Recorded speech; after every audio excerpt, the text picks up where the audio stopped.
সবাই ট্রেনে বসে পড়েছি যে যার সিটে। তারপরে সকাল হয়ে গেছে, এবার আমরা নেমে পড়েছি পুরীতে। তারপরে আমরা নেমে বাইরের দিকে বেরোচ্ছি, যে যে গাড়ি ধরে নিয়েছি। ছেলেগুলো পেছনের গাড়িতে আসতে, আমরা আগে টোটো ধরে মেয়েরা উঠে পড়েছি। তারপর রুমে চলে এসেছি, এসে সবাই আগে বসেছি, কারণ ট্রেনটা অনেকই লেট করেছিল, অনেক জার্নি হয়ে গেছে। অনেকক্ষণই হয়ে গেছে এসে ফ্রেশ হয়ে এখন আমরা খাওয়া দাওয়া করছি। এই যে সবাই মিলে ওদের সবাই মা বাপির খাওয়া হয়ে গেছে, আমরা এই কজন এখন কাটিয়েছিলাম, তাই খেতে বসেছি। তো চলো আবার পরে বিছিয়ে যাবো, বিছিয়ে গিয়ে তোমাদেরকে দেখাবো কোথায় যাচ্ছি কী করছি। আমরা এইদিকে রেডি হচ্ছি রুমেতে, আর বাপি আর মা রেডি হয়ে বাইরে চলে গেছে।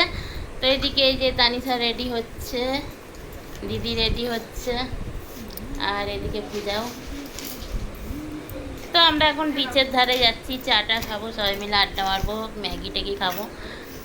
তো চলো দেখাবো বিচে গিয়ে। আবার যেদিন পুজো দিতে যাবো সেদিনও তোমাদেরকে দেখাবো। চলো, তারপরে বিচের ধারে গিয়ে সবাই ফটো তুলে ভিডিও করে বাড়ি চলে এসেছি। টাটা।